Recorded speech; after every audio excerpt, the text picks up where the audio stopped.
Israel has shelled a school, a United Nations school that was supposed to protect children and the civilians that were inside it.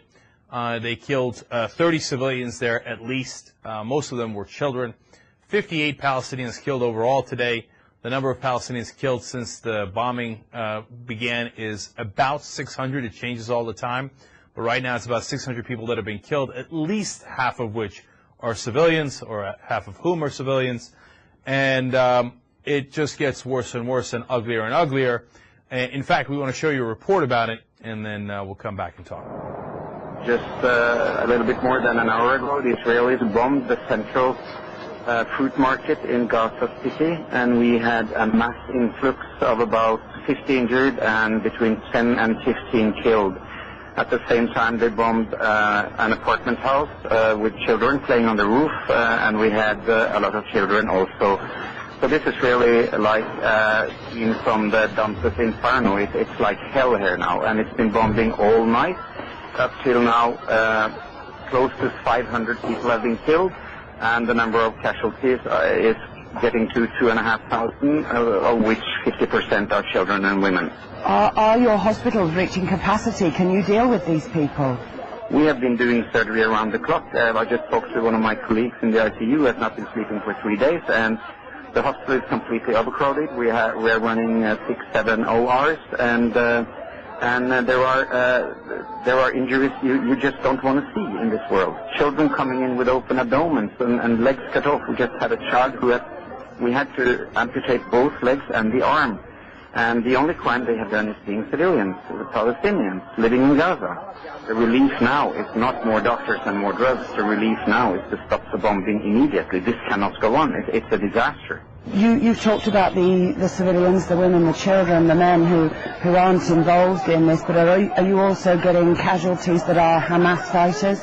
To be honest, we came on New Year's Eve in the morning. I've seen one military person among the tens we have, hundreds that we have seen and treated. So anybody who tries to portray this as sort of a clean war against another army are lying. This is an all-out war against the civilian Palestinian population in Gaza, and we can prove that with the numbers.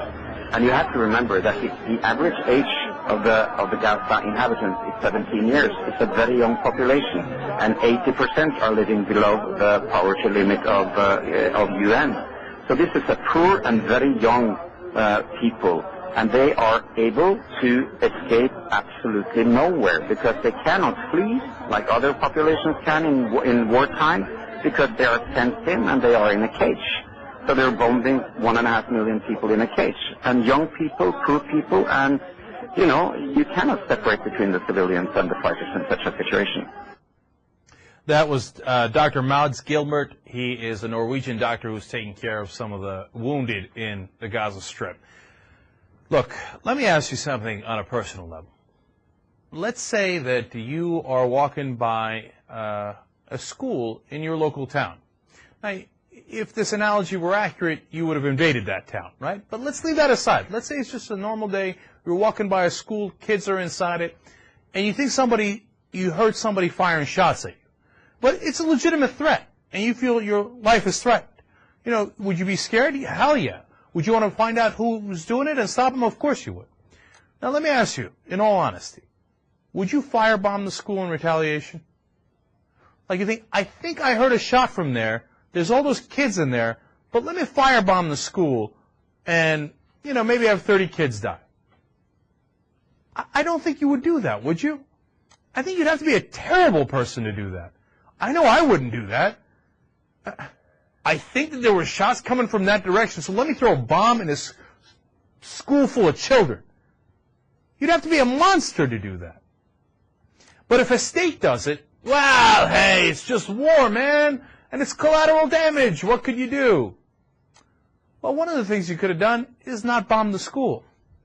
I don't care. Look, even if I assume that everything you say is right, and Israel didn't say that they knew somebody was firing from that school. They said they thought maybe somebody was firing from that direction. And by the way, when they went to look for the wounded, they found no soldiers, no guns, no nothing. Okay? Now, that doesn't mean that somebody didn't have a gun and didn't shoot from there or other kind of weapon and run away. It's possible. But why do we hold the state to a different standard than we would hold individuals? Because if an individual does that, if a suicide bomber walks into a school and blows himself up and 30 kids die, we call them the worst terrorist in the world. Goddamn terrorists, killing little kids like that. But if a state does it, well, you know, and look, America did it in Iraq, in Afghanistan. Sometimes we hit weddings and we go, hey, our bad. We didn't know it was a wedding. So 30 of you died in the middle of the wedding. Well, you know, it's collateral damage. That is really dehumanizing, man. And in this case, it's not even a good enough mistake, man. I mean, I don't know if that makes sense to you. I don't know if those are the right words for it. But it's not good enough to say, I thought somebody was firing from that direction, so I killed 30 kids in the school. And it's not, it doesn't, in my mind, it doesn't excuse it one bit that it's a state doing it rather than an individual.